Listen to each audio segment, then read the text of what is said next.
할렐루야, 반갑습니다. 추수감사절 연휴는 잘 보내셨는지요? 올해는 간소하게 보내셨을 줄 압니다. 내년도에는 올해보다 더 좋은 2배의 추수감사절이 될 줄 믿습니다. 오늘은 저와 여러분이 함께 세월을 아끼라, 세월을 아끼라 라고 하는 제목입니다. 1974년 미국 정부는 자유의 여신상을 새롭게 단장하게 됐습니다. 그러면서 거기서 나오는 고철, 쓰레기를 처리를 위해서 광고를 기재를 했습니다. 그런데 아무 운수회사에서 응하지를 않았습니다. 왜냐하면 뉴욕시는 너무나도 까다롭기 때문에 이 규정, 쓰레기 처리 규정이 워낙 까다롭기 때문에 잘못하다가는 환경단체에 수를 당해서 벌금을 물어야 되는, 그래서 많은 업체들이 입찰을 하지 않았습니다. 그런데 어느 유대인이 조건 없이 자기가 그것을 처리하겠다고 나섰습니다. 많은 운수업체 사람들이 그를 비웃었습니다.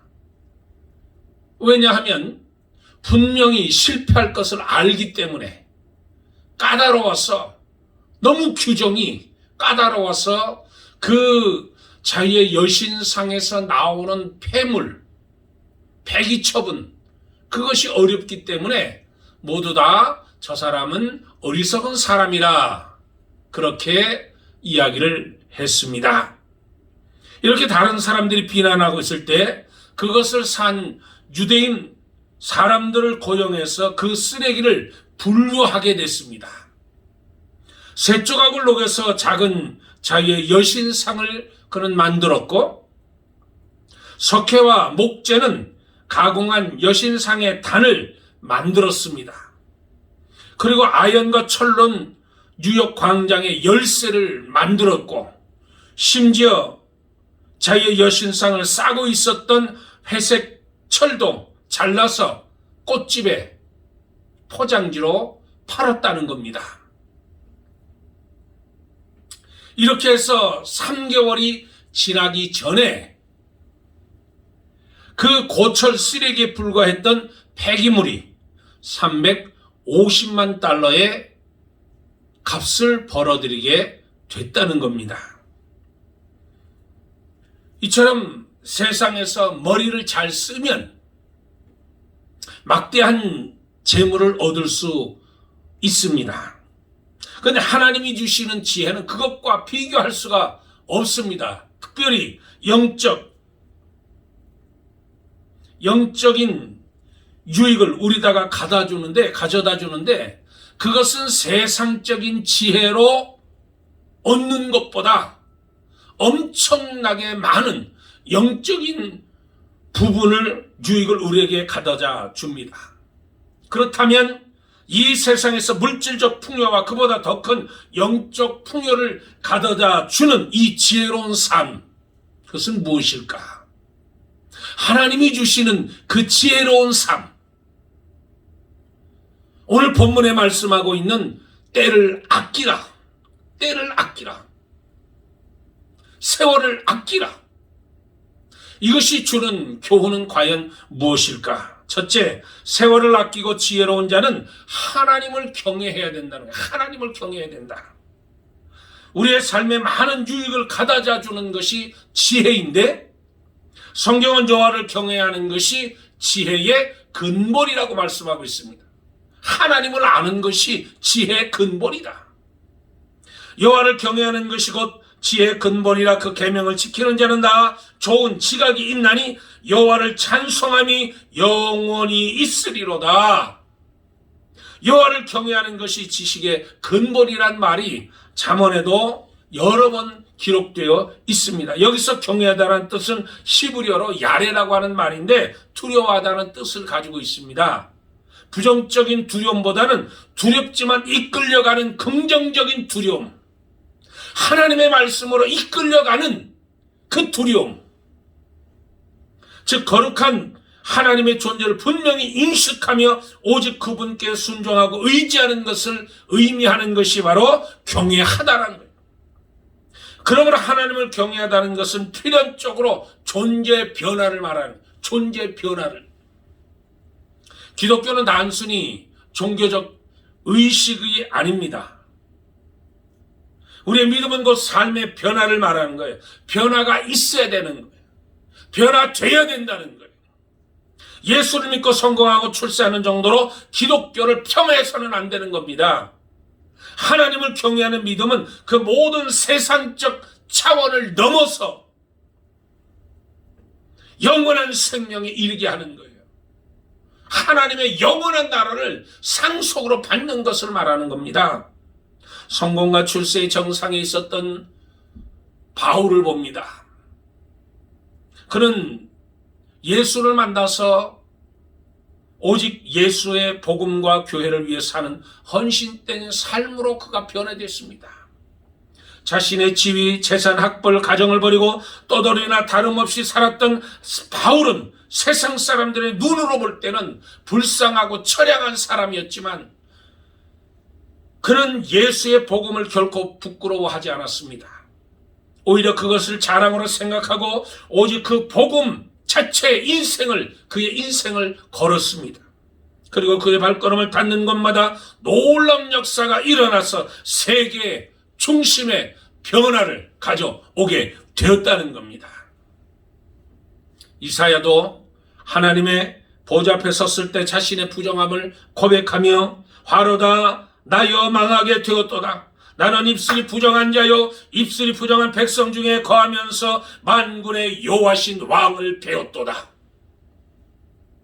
그는 하나님을 위해 살기로 결단하고 이스라엘의 선지자가 돼서 복음을 전하는 거예요. 베드로도 갈릴리 바닷가에서 예수님을 만나 하나님의 아들이심을 깨닫고 주여 나를 떠나소서 나는 죄인이로소이다. 자신의 죄인된 모습을 철저히 깨닫고 그 길로 사람 낚는 어부가 되었다는 거예요. 주님을 아는 것이 곧 나를 아는 것이고 나를 알 때 인생의 올바른 방향을 찾게 되는 것입니다. 그러므로 인간에게 있어서 하나님을 찾는 것이 최고의 지혜의 삶입니다. 매일 주님을 찾고 특별히 예배와 기도와 시간마다 주님을 만나고 행복한 삶을 우리는 찾아야 된다는 거예요. 두 번째, 세월을 아끼고 지혜로운 자는 하나님이 주시는 기회를 선용할 줄 아는 자입니다. 다말의 이 장군의 이야기인데 그는 적군들에게 완전히 패배해서 부하들이 다 죽고 말았습니다. 그때 혼자 살아서 동굴로 피했는데 피해서 가만히 생각해 보니까 자신의 부하들은 다 죽었지요. 자기만 살았는데 이제 살 가치가 없는 거예요. 그래서 그는 칼을 들어 자기 배에다 갖다 댔습니다. 그런데 찔리려고 하는 순간에 어느 한 곳을 바라보게 되는데 거기가 개미가 자신보다 더 큰 먹이를 물고 가는 것을 봤습니다. 그래서 자세히 그 개미를 보게 됐는데 이 자기보다 큰 먹이를 끌고 가면서 쓰러지고 이 다말의 장군이 몇 번까지 쓰러지는가 이 개미를 따라가게 됐다는 거예요. 자세히 쳐다보게 됐다는 거예요. 그랬더니 개미가 쓰러지고 다시 일어나서 그 먹이를 붙들고 또 끌고 가다가 쓰러져서 다시 그 먹이를 붙들고 가는데 79번 실패했다는 거예요. 그리고 80번째 성공하는 것이었습니다. 그는 외쳤습니다. 나는 겨우 한 번 실패했는데 겨우 한 번 실패했는데 이 개미는 80번씩이나 실패하면서 결국 80번째 성공하는 것을 보고 내가 다시 일어나야 되겠다. 내가 다시 일어나서 싸워야 되겠다. 그러면서 그는 마침내 일어섰고 대승을 하게 되었다는 겁니다. 개미 한 마리에게서도 교훈을 얻어 한 나라의 운명을 바꿀 수 있다는 거예요. 우리 모두는 실패할 수 있습니다. 그러나 실패는 주저앉으라는 신호가 아니라 이런 것도 있으니 다른 것으로 가라는 하나님의 사인이라는 거예요. 영국의 부스 장군도 전쟁에 참패해서 동굴 속으로 패전병과 함께 들어가서 숨게 됐습니다. 그는 칼을 빼서 자결하라고 했습니다. 그런데 자결하려고 보니까 이 거미라는 놈이 동굴 이 어귀에 거미라는 놈이 나타나더니 거기다가 거미줄을 치려고 하는데 바람이 불어서 실패하고 근데 계속 도전하더니 결국 7번째 성공해서 거미줄을 치기 시작했다는 거예요. 그것을 보던 부스 장군은 그 자리에서 벌떡 일어나 다시 군사들을 모으고 장정들을 모으고 그래서 다시 전쟁을 해서 대승을 거뒀다는 거예요. 여러분 세상은 이 눈에 보이지 않는 전쟁터와 같습니다. 서로 죽이고 누르고 싸움이 계속되는 치열한 전쟁터가 바로 우리가 사는 이 세상입니다. 얼마나 치열합니까 이 세상이. 우리는 내가 살기 위해 남을 죽여야 하는 현실의 직면에 있습니다. 그러다 보니 우리는 세상에서 도전했다가 실패해서 패잔병처럼 낙심하고 모든 것을 포기할 때가 있다. 그래서 스스로 극단적인 선택을 하는 사람들이 있다는 거예요. 그러나 알고 보면 그들은 실패 자체보다 실패로 인한 인생에 헤엄쳐 나가기 두려움에 진 사람들이에요. 여러분 내가 실패했다고 해서 다른 사람들이 그 환경을 보고 똑같이 실패했다고 말할 수가 없습니다. 그 실패는 주관적이에요. 내가 느끼는 거예요. 내가 실패했다고 느끼는 거예요. 그러나 다른 사람들이 볼 때 그것이 실패가 아닐 수가 있다는 거예요. 그런데 나는 왜 실패라고 느끼느냐? 나는 왜 실패라고 말하고 좌절하느냐? 그것은 그 실패를 뚫고 나가려고 하는 용기를 잃어버리고 그 두려움 자체에 사로잡혀 있기 때문에 그렇다는 말씀이. 실패는 언제나 주관적입니다. 나의 실패가 남에게는 실패가 아닐 수 있습니다. 누가 나를 실패라고 했는가? 그건 스스로 이야기하는 거예요. 스스로 나는 실패자라. 스스로 만들어낸 이야기입니다. 이 모순의 굴레에서 우리는 빨리 벗어나야 됩니다. 하찮은 하나의 미물도 넘어지면 수십 번 다시 일어나서 도전하는데 아직 나에게 건강이 있고 시간이 남아있는 상황에서 극단적 선택을 하는 것은 미련한 짓입니다. 다시 한번 힘을 내고 꿈을 찾아보고 지금 고통이 영원히 계속되는 것이 아닙니다. 지금 코로나 바이러스로 인해서 엄청난 숫자가 지금 불어나고 있어요. 추수감사절 제발 움직이지 말라고 간소하게 보내라고 주 정부에서 그렇게 이야기들 하는데 얼마나 많은 사람들이 이동했습니까? 얼마나 많은 사람들이 비행기로 이동하고 얼마나 많은 사람들이 이 축제를 즐겼죠. 이제 코로나 바이러스가 엄청난 숫자로 늘어날 것입니다. 그런 반면에 코로나 바이러스 백신이 나와서 이제 언젠가는 종식될 것이고 이제 저와 여러분은 5월이면 옛날 생활로 돌아갈 수 있다는 소망을 품게 되는 거예요. 소망을 가지게 되는 거예요. 이때 저와 여러분은 세월을 아껴야 되는 겁니다. 세월을 아끼라. 기회를 주어진 그 기회를 잡으라는 거예요. 저와 여러분은 이 어려운 시대에 살고 있지만 하나님이 주시는 그 은혜를 우리가 누려야 된다는 거예요. 하나님이 주시는 그 놀라운 말씀을 깨달아지는 거예요. 하나님이 주신 은혜를 내가 깨달아지는 거예요. 이 세월 속에서 깨달아지고 우리가 아는 것. 하나님은 우리에게 균등하게 주는 것이 있습니다. 돈도 지혜도 건강도 균등하게 주어지진 않습니다. 그러나 모든 사람들에게 균등하게 주어지는 것이 있는데 그것이 바로 기회라는 거예요. 기회. 하나님께서 우리에게 많은 기회를 주셨습니다. 많은 기회를 주셨어요. 그 기회를 놓친 사람도 있고 그 기회를 붙든 사람도 있습니다.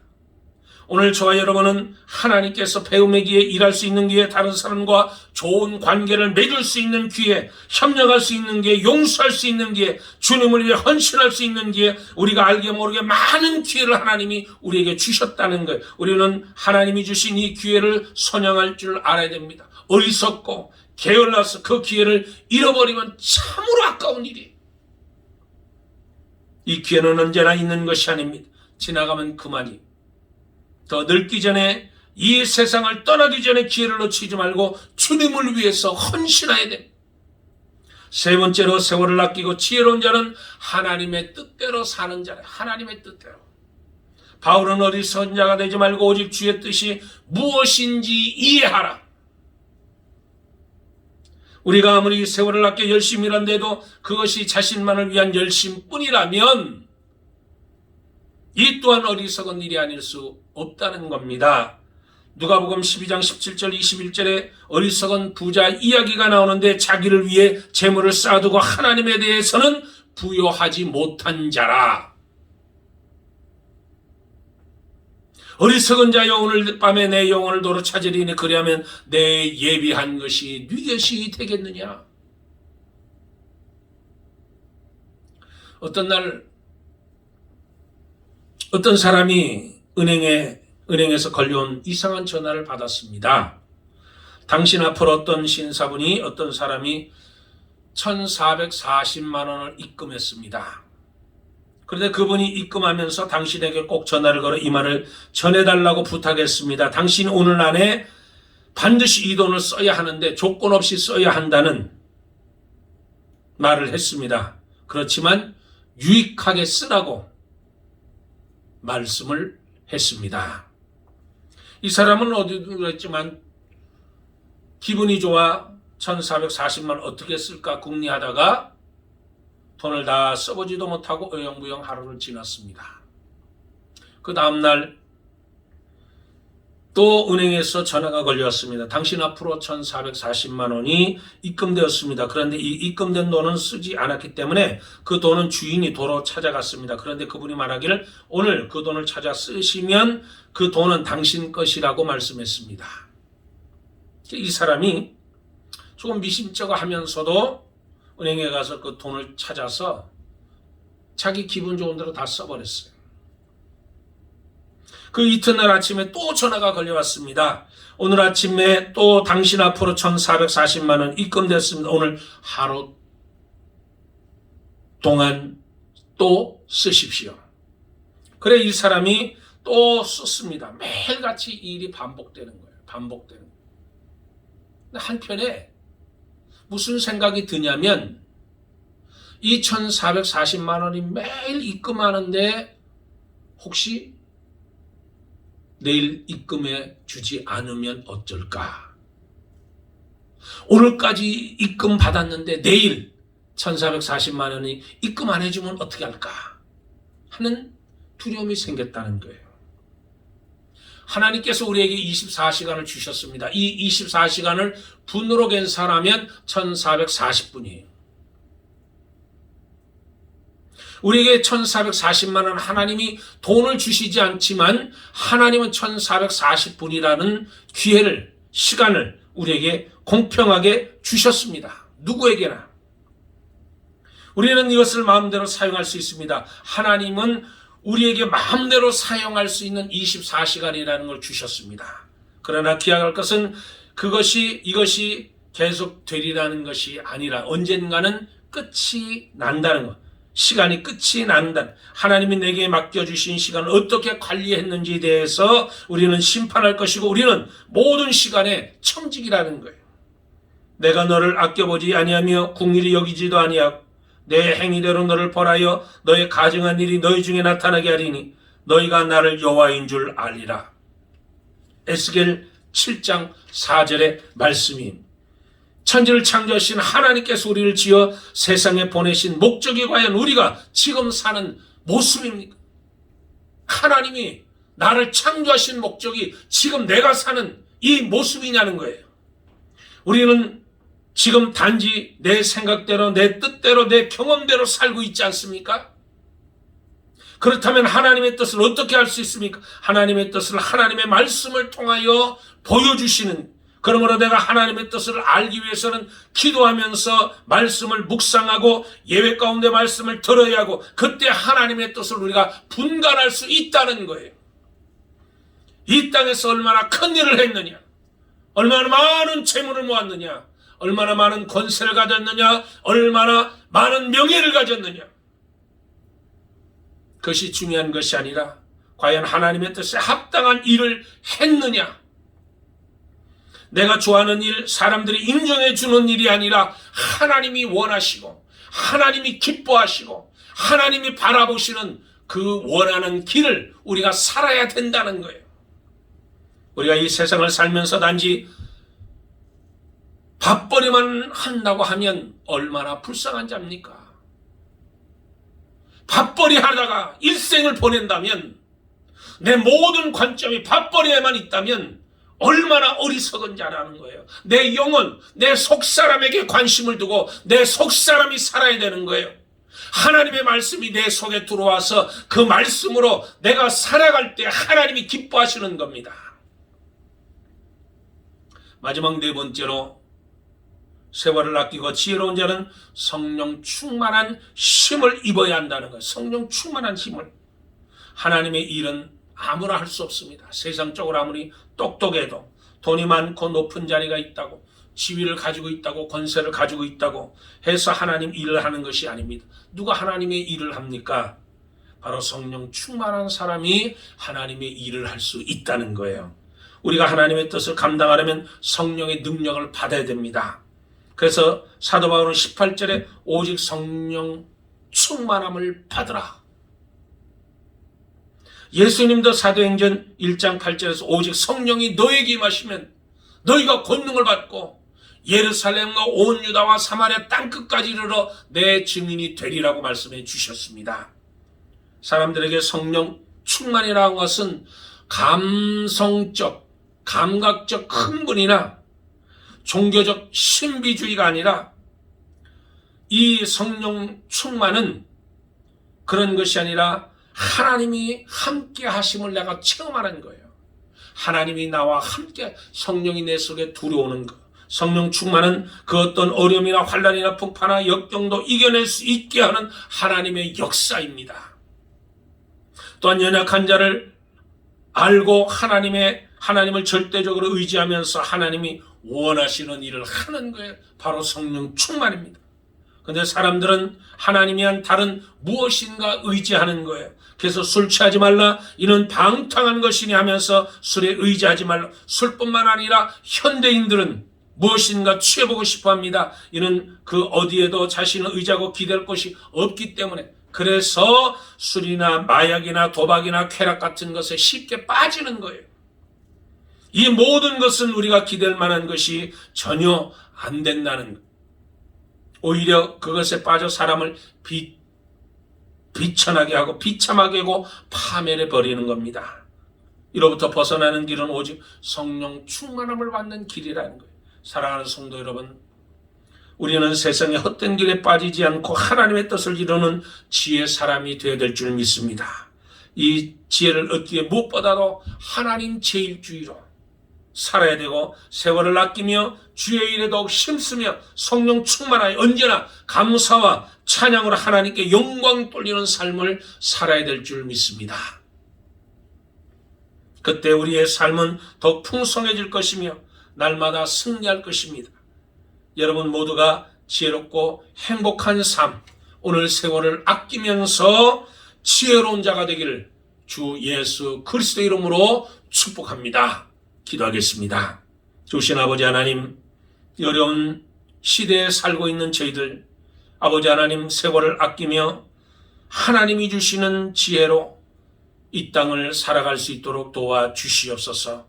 하나님을 경외하는 것이 지식의 지혜의 근본이라고 했습니다.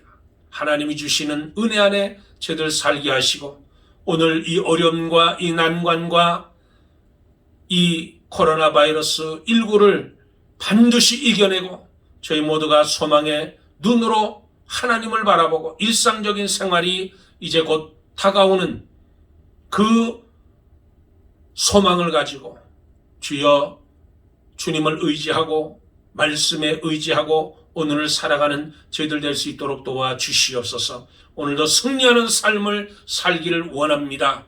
우리를 붙들어 주시고 하나님의 능력으로 인도하여 주시옵소서. 감사하며 우리 주 예수 그리스도 이름 받들어 기도드리옵나이다. 아멘. 오늘도 사랑하는 성도 여러분, 또 이 동영상으로 예배드리는 모든 성도 여러분, 주님의 놀라운 은혜가 여러분과 함께하기를 주 이름으로 축복합니다. 승리하고 또 주의 은혜 가운데 벌떡 일어나는 저 여러분이 되기를 기대합니다. 할렐루야. 감사합니다. 할렐루야.